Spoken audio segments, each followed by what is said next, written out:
comment. Just little things As soon as class. that's why we're doing it, mate. Teething problems, right? And while we wait, I'm gonna have another slice of pizza because it's Friday night. Well, and at the least Premier League. We'll be actually going live before we actually go for the actual game next week. Yeah, absolutely. Imagine if we do like watch along and then we're actually not live. It's like, oh shit. Right. So notification. Okay, I've just got a thing saying 0 viewers at the moment. Someone needs to join, and then Yeah, it's working now. It's working now. Calm. Well, I'm going to enjoy my pizza until someone joins. I just need someone to join, comment to say that they can see, hear, and all that lovely stuff. Oh my god, that was a massive bite. Yeah, I just got a notification now, so now we're live. Okay, so we're live, right? I just need someone to join, please. Please. You put it on the socials. Yeah. 3. There we go. Someone comment to say that they're watching. That they can hear us, that they can see us. And it should come up on our thing. What's up, guys? Hello, Red and White. How are you, mate? And hear you. Wicked. Right, that's what we like to see. Right, I'm just going to wait for a few more people to join and then we will start properly. Hi to Bruno. Hi to Mitch. Apologies, I will stop eating after this slice. Right, we've got 6 people. Can we get it to 10? I reckon we can get it to 10 before we start.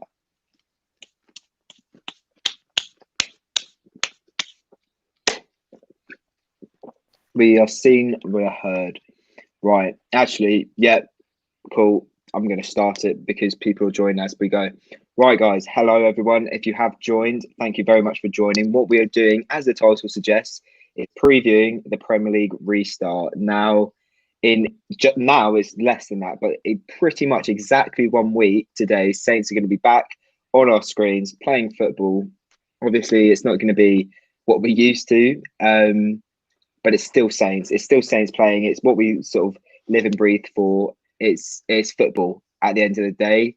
And essentially, guys, what we're doing with this is we're sort of practicing because our plan is to do a live match watch along. If you guys have been subscribed for a while, a live match watch along, which we used to do earlier on in the season for every single game, given that they're going to be on TV. Obviously, we can't go to the games either. So hopefully that gives you guys a bit of content. So obviously, as we go along, comment, interact with us. We'll answer some questions. We'll obviously get your guys' opinions on different things. And yeah, that's why we've got everyone here. So but to start with, I just need to say, please vote for us. I've said it for the last 2 weeks, but in the Football Content Awards, if you haven't noticed, we are nominated for Best New Content Creator. If you haven't yet voted, first of all, what are you doing? And second of all, just go and do it. Please, it will help us out massively. The voting closes in just under a week. The link is in our bio on Instagram and Twitter, but you can also comment on an Instagram post. You know, I keep showing that around on our Instagram story. If you just tag us, that counts as a vote. And then there's like a set tweet as well that you can tweet out, copy and paste that. You know, we've been tweeting it out. So if you follow us on our socials, basically you can't miss it, essentially. So please, if you haven't yet voted, please go and do so, because how cool would it be if we could bring home a trophy to Southampton? I'm just saying. So yeah, essentially that's all I need to say. There are a few comments. CL7 freestyle last. Did Saints beat Bristol today? We don't actually know. Haven't heard yet. Haven't heard. But obviously, if something comes up on Twitter or Instagram or whatever through the stream, let us know. Mitch says, I have done it. Mitch, mate, you are a legend. Josh asks, oh, Liam, when will the Saints career mode be back? Well, you can answer that. It should be back soon. Unfortunately, it's not the fact that I can't video it. It's the fact that I'm not able to send it across. There's something wrong with the email that we use between me and Dan. Obviously, once that gets back up and running, yeah, it's a technical difficulty at the moment. It's nothing we can do about it. It's annoying, but hopefully it'll be back soon for you guys, because obviously I'm missing recording it and stuff like that. So obviously just keep patient, it'll be there soon. And obviously we'll have plenty of content with all the watch alongs. So you'll see me there anyway. Yeah, no, we'll definitely. we want to get it back on. We want to finish the season at the very least because you're on course for Europe, so that'd be quite cool. Yeah, and FA Cup semi-final as well. If you did not watch the last episode, do it, please. Absolutely. It's a good episode, so obviously watch it after plenty this. of videos watch for it you. after this. Yeah, Watch it after this. Yeah, definitely. Stay on the live stream with us.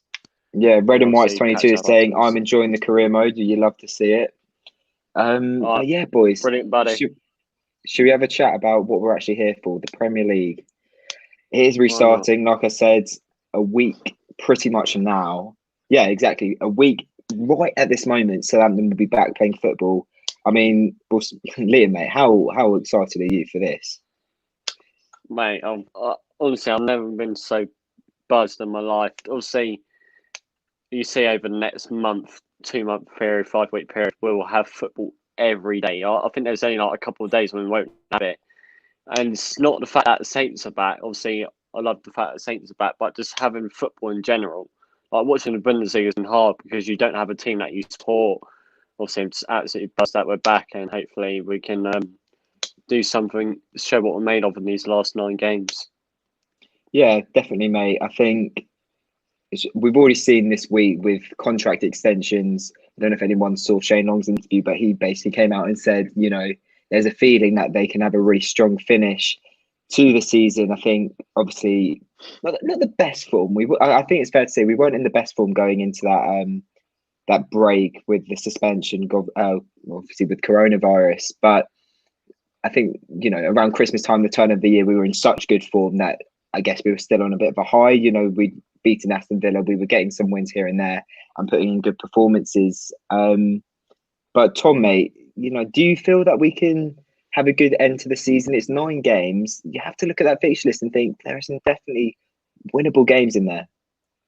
Yeah, I think we can have a decent end of season, but it's quite mixed really. I think we've got 4 of the bottom 6 to play, and then we've got to play likes of City and Arsenal. So it's, as Arsenal have been struggling this year, but I think they've been playing a lot better. I think the first game is massive. If we lose that, then we might need to start looking over our shoulders because it's only 7 points. Which if we start losing a couple, even Arsenal as well, we could be in serious trouble. So I think as long as we get a positive result in the first game, then we'll be moving forward. And I think push up to maybe 12 I think I echo your thoughts there. Personally, I'm not worried at all about relegation. I just think there's a handful of teams that are just worse than us and have worse fixture runs, you know, trickier fixture runs. I'm just going to go to a few comments. So, first of all, Mitch asks, what are you drinking, Dan? I've almost finished a Budweiser go-to. I have a crate in my fridge ready for after this. Great. Right, Bruno asks, who would you want to buy for Southampton? Josh, mate, do you want to give this one a go? Obviously, we need to improve on a few positions. I think priority needs to be a right back and a centre back this summer. Obviously, Kyle Walker-Peters, he'll probably not sign permanently. Danso's off as well, so we need to replace, maybe get another player in. I'd like to sign that Mail. We've been linked to that Mail guy from Ghent, is it, or Genk? Yeah, Mailer, something like that. Mailer. Yeah. He looks solid. He had a good Euros for Belgium under 21s, I think, a year or 2 ago. And yeah, I think it would be a good replacement instead of Kyle Walker-Peters, whether he would start or not. And also a centre back, Vestergaard, rumoured to go to Leicester for a ridiculous fee, but I mean that's probably not going to go through, is it? I don't know. It might. I can see it happening. Yeah, I mean maybe, but yeah, we definitely do need a centre back. Jack Stevens has been very good this year, but I don't know. Maybe for the future, we need to invest in a centre back, partnering Bednarek to improve our defence because obviously it's been a shambles this year, hasn't it? But yeah, I mean, look, Ralph's committed. You know, 4 years is a massive deal. I can't remember the last Southampton manager to sign a contract extension. You know, we didn't get it with Koeman. Poch didn't sign one either, I don't believe. So, you know, it's such a massive statement of intent, but we've said it for the last week. it means absolutely nothing if we don't back him in this window. Right, Liam. I think Liam's having some technical difficulties. Hopefully, he comes back. But yeah, like I said, he needs to be back this window, and not just this window for the next. I think for the next 2 or 3. I don't think our problems are going to be solved within one window, within one summer. I think it's definitely a long-term thing in terms of recruitment, and I think if you think we're going to change the whole problem within one window, I think it's quite naive, to be honest. So yeah, we'll obviously see who comes in. But first of all, we've got to play football. We've got to finish the season. We've got 9 games. Right, let's try and get Liam back. It's a black. Is he there? Sorry, lads. I had technical difficulties. You were breaking up, and I just couldn't stand doing it anymore. I had to restart. Sorry, boys. Sorry, yeah, no, it's cool. Right, we've got a few comments to get through, and then we'll talk about the fixtures that are coming up. Right. So Mitch said Mitch said we need a midfielder. I agree. If we sell Højbjerg, talking about Højbjerg, we have got the Mighty Blues Everton channel. What are your thoughts on the Højbjerg links to Everton? I mean, £35 million is it's a big sum. I mean, look, he's one of our key players. He's our captain, but he's got a year left in his contract. £35 million. I think if Everton were to spend that, I personally think they'd be overpaying. I don't know what you boys think, but that'd be a classic Everton thing. Always overpay for players. But not having a dig, but that's something that Everton does. I feel. I don't. But the thing is, if Højbjerg was to go to Everton, surely he'd be a bit hypocritical because he's saying he wants to leave. Step back. It wouldn't be a step back. I think it'd definitely be a sideways move. I think that's fair. Yeah, I think it'd be a sideways move. With Everton, obviously they're gonna have Ancelotti. I think they'll be a lot better next season. But then saying that, I think next season we'll feel like we've got a new place, we've got a new character in the squad, and with Højbjerg potentially going to Everton, I think that would be something that could easily backfire on him because obviously Everton should be a club that's getting Europa League, and I think that's the same target as us. So I don't know, but I think he's more likely to go to Tottenham than Everton. See, I don't even think Tottenham are going to pay the money. That's the thing. So yeah, but they've had to borrow 175 million, so I don't know where they're going to get that 35 million to pay for him. I reckon he might go on a free. I don't get it though, because he said he wants to go and win the Premier League and Champions League. Everton or Tottenham are going to win. Yeah, yeah, no, exactly. Why would he go to Tottenham? But it's like, it almost feels like a bit of a Jose Font situation where Font potentially was going to go to a bigger club. Linked with Man United, potentially felt like, okay, maybe I could play for Man United or a big club. But then he waits and ends up at West Ham, and it's a sideways move that doesn't work out. I'm sorry, but I'm seeing the same thing here with Højbjerg. If he goes to Everton, I mean, I think we'll be laughing. I think we'll get the better end of the deal because we'll be getting £35 million and also leaving a gap that, no offense to Højbjerg, he's a great player, but it's easily replaceable. Yeah, but then obviously if he does go and we don't really find a replacement, then I think the Saints fans will start to realise how big of a player he was. I still think he's a massive player for us. I think he'll be a big loss. Him and Prowse are different midfielders. I think he'll be a big loss. Him and Prowse are different midfielders. If you actually look at the stats, Højbjerg's probably been nearly one of the best players in the league with according to midfield. Like this, he runs a lot. He's won I think he's the third player who's won the most balls in the final third, which is a massive thing for how we play because we like to press high. And that's massive for us. And also, if we don't get a player who can do that, that's going to be a big loss. Big loss. Yeah, you've got to remember he's still really young as well, so he's got a whole career ahead of him. So he could use 100%. Everton as a stepping stone, even and move to an even better club. But then it wastes time. I mean, look, I understand if he doesn't want to sign, if he thinks that he can play at a higher level. I completely appreciate that. Yeah. He's not the first Southampton player to have done that, but to go to Everton. Look, Tottenham, of course, is a step up. Yeah. But I think I personally we've got to remember that we signed him from a massive club. We signed him from Bayern Munich. Bayern Munich could have been like, nah, he's one of our young prospects. We'll keep him. He's one for the future. But obviously, they sold him to us. He came from a massive club. And obviously you can think he's come down to Saints. He's thinking, "Why am I playing here? I'm too good for this," and stuff like that. But he's actually reacted really well. But then is that attitude coming back? I don't know, but obviously we'll just see. I think he'll stay, and I reckon he'll go for a free. I don't think we're going to allow him. I think he'll end up. I think he's we more can't likely. We can't sell a player like him for free. But during the pandemic, I don't think clubs are going to want to spend 35 million for Højbjerg, and this could see where we have like a transfer value of like a lot of players will be coming down in price. Like Man United aren't not going to pay 150 million for Sancho because they just don't have that money, because they haven't been earning anything. They've losing a lot of money by obviously playing all the players like Jesse Lingard somehow £100,000 a week. Yeah, doesn't we'll even get see. in the squad. We'll see. I think it's definitely something to keep an eye on. But he has got 9 more games at the very least for Southampton, and that's what we're going to talk about next. So, if I can remember, I'm going to try and do this off the top of my head. So the 9 fixtures we have to play: Norwich away, Arsenal at home, Watford away, City at home, Everton away, United away, Brighton at home, Bournemouth away, Sheffield United at home. Those fixtures are very, very mixed. I think there's definitely a good run in there. I think definitely 2 of the first 3, if not all 3, possibly are winnable.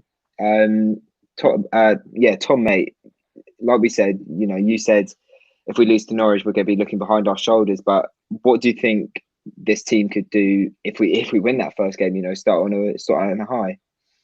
I think if we win that first game, then we could potentially, maybe not top 10, but maybe just outside 11th or 12th. Because Everton, I think, are 3 points above us. Newcastle, very close, I think maybe 1 point. So I think maybe a couple of positions is the highest we'll go, because I don't see us reaching the top 10, even with the fixture we got. Because they're already mixed and stuff. So I think it'll be difficult to get any higher than 10. Also going to have to go downstairs. Yeah, no, I agree with you. On a road trip. This Wi-Fi up here, Paul. Also, if you're watching at home, let us know in the comments your thoughts on the all the games and that.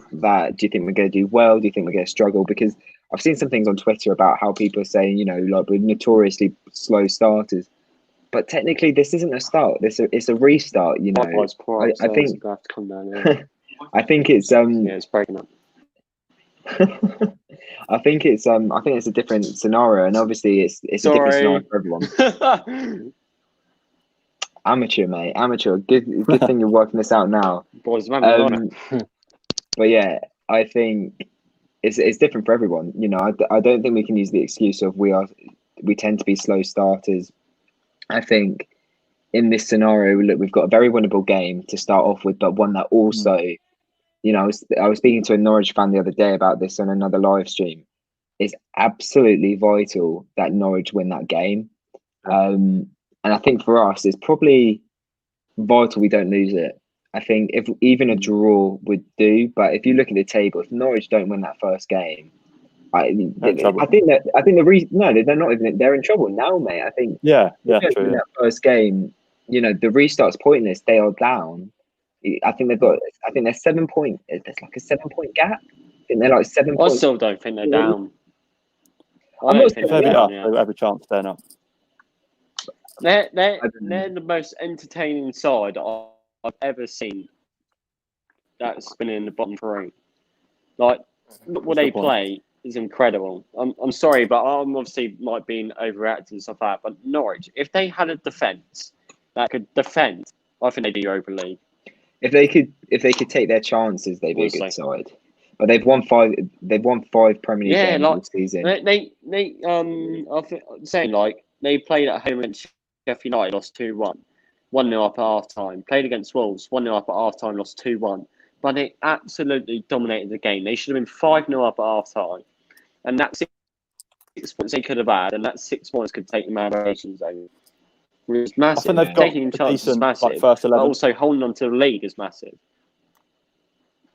Yeah, go for it. They've got so much rotation as well. But those players that are rotation need to be Premiership quality. And I think their defence lets them down so much. And obviously, as well as Tom said, taking chances, massive. Yeah, I think if you look at their first 11, like Max Aarons, Jamal Lewis, Pookie, a decent keeper as well, Tim Krul. They've got great midfielders, Buendia as well. But I think their bench and stuff hasn't been, obviously that's why they came out from the Championship. They didn't really spend a lot. So I think that's why they've that's why they've struggled as much. But if they had a decent squad, they'd be out of the bottom three. Well, there's a reason they're there. Yeah, because they've leaked like so many goals this year, haven't they? It's just, and their away record's not too great either. I think their home record's alright, but their away records has really let them down this year, and that's where they've struggled, and that's why they're 20th right now. Yeah, well, it'll be an interesting game without a doubt. But like I said, I think for them it's absolutely vital that they win that game. And for us, look, obviously we want to win it. It's 20th, and our away form has been a lot better than our home form. But we don't really know what to expect. I think that's the main thing. We really don't know what to expect, and everyone else is in the same boat. But then a couple other games that have been confirmed in terms of dates: Arsenal at home and Watford away. Personally, I think that Watford game on paper is actually our easiest fixture. I don't know about you guys, but I think I'm looking at that and thinking, our away form's been quality all season. Watford is still very much down there. For me, I'm thinking that's got to be a 3-point game. One that we definitely have to win. I don't know about you guys. And then the Arsenal one, look, if we beat Norwich first game, I won't be as fussed about Arsenal. But if we lose it already, like Tom said, we're looking behind us, and probably have to put a bit of pressure on ourselves to go and win that. And I think if we win I think if we get the 6 points from those first 3 games, I think that's fine. I don't know what you guys think, but I think 6 points from those first 3 games, we don't have to worry about relegation. I think we can get 7. No. I think we can, mate. We can get 9. It just depends on what sort of team's sharp on the day. But a couple of weeks ago, when they go on.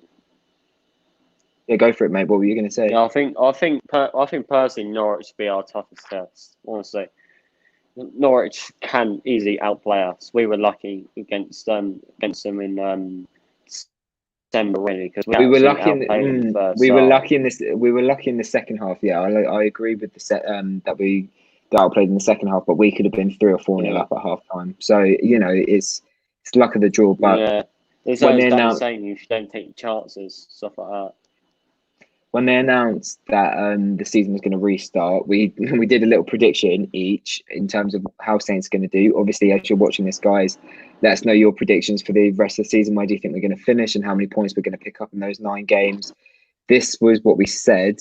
Whether you guys still stick to that 2 or 3 weeks later, obviously let us know. I said we're going to pick up 12 points from those 9 games and finish 13th. I think 13th is probably right. I think anything higher than 14th I'll take right now, given the fact that it gives us a foundation to build upon for next season. Liam, mate, you were the only one who said 12. Do you still stand by that? Yeah, 100%. Honestly, it's not I'm confident. I just believe. I think the teams above us aren't great. Like Newcastle, I think we personally lost them because we had 10 men. If we had 11 men on the field, mate, would have been a different game. We'd have smashed them. Honestly, they got lucky against us. Yeah, and I think Everton and 12, they're body side. You never know what you're going to get from them. So they could easily outplay someone, then they get absolutely just played off the park. But you never know. I still believe 12, 14 points. We could get more, honestly. And then you, Josh and Tom, both said 13th. Tom, you said we'd get 14 points. Josh, you said we'd get 13. So, for everyone, out of 10, how confident are we in terms of how well Saints can do? I think, look, we can obviously get top half, but I think it's probably a little bit out of our reach realistically at the moment. I think 12th and 11th is a really good target. I think if we were able, given the start we had, I think if we were able to finish 11th this season, I think that'd be a really impressive finish. I think some people, probably every single Saints fan would have taken that at the beginning of the season. So yeah, out of 10 boys, how confident are we for the Saints to actually do something and pick up a few good results in the next 9 games? Starting with Liam, and then we'll go around. I'm 7 out of 10. But I predicted us to finish 11th at the start of the season. I still think we can finish 11th, so I'm pretty confident. I'd go for 7 or 8 out of 10. Yeah, pretty confident. Josh, mate. Yeah, I'd agree with that. Like 7 out of 10. I think an interesting point is that there's no home advantage, and you've seen that in the Bundesliga that there's no such thing as home advantage anymore because the results, the home team isn't getting any good results really. I think that might benefit us really because our away record this year has actually been really good, and our home record's been atrocious. So I don't know. It'll be interesting to see how we do because, yeah, I mean, I don't know. Yeah. Our away record's brilliant. So. Yeah. What about you, Tom, mate? Yeah, agree. Yeah, we've obviously got the worst home record in the whole league at the moment. So I think the fact that there'll be no fans there, no sort of extra pressure, I think that we should be able to start picking up a few more results. And obviously away, I think a lot of our away, you've got Everton and Man United away, but we've also got Watford and Bournemouth. So there's definitely winnable games in there on the road. So I think. Then you could, we haven't won. I think we haven't won at Everton in the league for like 30 years or something like that. This is our best chance to go and beat them there. And then with Man United, got as much of a chance as most sides, I think. But like we've said, we have absolutely no idea what to expect. But I guess it's exciting. I am excited. We're definitely excited that it's all coming back. But boys, I think we've spoken about pretty much everything I wanted to cover. I think the last thing was players and who we think could do well for us, who needs to do well. I think Shea Adams was definitely at the top of that list. Hasn't scored yet, but this could definitely provide an opportunity to him to finish the season well and possibly be in contention with being Danny Ings' partner next season. But the other thing that I sort of realised was the fact that we had Redmond injured for about the last month or two, and also the fact that we're going to have Gineppo missing for the first 3 games. I don't know about you, Josh, but how big an impact do you think Redmond could have, and how big a miss will Gineppo be for those first 2 games, given the fact that also those games are quite winnable? No, yeah, Nathan Redmond is a huge boost coming back. He's been really good this year. I think all the Saints fans would agree that he's improved a lot this year. He's been bright and he runs with the ball and creates opportunities for Ings and the rest of the team. But Gineppo, he's been hot and cold really this year. I think he started off really well against Brighton, Sheffield United, and adds pace to the team, which we need definitely. But him missing the next 3 games. Seeming we got 3 games in 2 weeks or something like that. He will be a miss, I guess, but Redmond coming back would definitely be a good boost. I think that injury impacted him a lot, because when he got that injury against Sheffield United, he's in really good form. So injuries do really take it out of you, and obviously, I'm so excited about the kid. He's got plenty of years. He's only 21. I think next season he'll really show what he's got. And obviously, Redmond back's a massive boost. Yeah, no, I completely agree. Right, so just to finish off, Norwich is the first game. If you could each choose your lineups, who would they consist of? I will go with mine first. I think we'd probably go with Alex McCarthy in goal, Bednarek and Stevens at centre backs, left back Ryan Bertrand, of course, and then it depends on who's fit, but I personally would. I think I'd go with Walker Peters. We've only seen him play 1 game, but I think I'd go with Walker Peters at right back. Obviously, Pierre and Prowse in the middle, Armstrong, Redmond, and maybe Boufal in that sort of front 3, and then Ings up front, or take out Boufal even and put Long up front. And then it's a pretty standard side, assuming everyone's fit. But if we've got the 5 substitute rule, then obviously Shea's going to get a lot more time and hopefully he can score some goals. But yeah, boys, do you think that'd be the same side? Would you put Valerie in instead of Walker Peters? How do you think you would choose it? No, I'd completely agree. I think that's the side that I'd like to pick out. I think Walker Peters above Valerie. I think Walker Peters has got a lot more experience in the Premier League. he knows what it's like. Obviously, he's still young, but I think Valerie's definitely maybe one for the future. I'm not too sure if he's actually the right fit for us, to be honest. Boys, Josh and Tom, what do you guys think? Yeah, I'd agree. Maybe Obafemi instead of Long. Obafemi's actually quite underrated by our fans, I think. He scored 4 goals, I think, this year. And 3, I mean, 3. every good goals, yeah. 4, including the goal against Fulham, isn't it? Fulham, Chelsea, West Still Ham. only 19 as well. Am I missing it? But yeah, 19, 3 or 4 goals. Well, still from the year before, but yeah, no, absolutely. And then, yeah, when Gineppo's back, though, I think he gets into that side potentially. It depends. Obviously, it all depends on how everyone plays. But I think while Redmond's fit, Buffon and Gineppo won't play. But obviously, it depends on form, because Redmond and Bertrand, that link up down the left, is so reliable every week. You don't really see that. I think that's the best link up we probably have in our team, as well as Long and Ings. But obviously, good to see. It just depends. Every player might have come out different after a couple of weeks after quarantine. Danny Ings might not be as good as he has been all season. So you just got to give it time. It's the start of a new season, really, isn't it? It's the start of a brand new mini season, I think, and it's a mini season in which we have a favourable run of fixtures.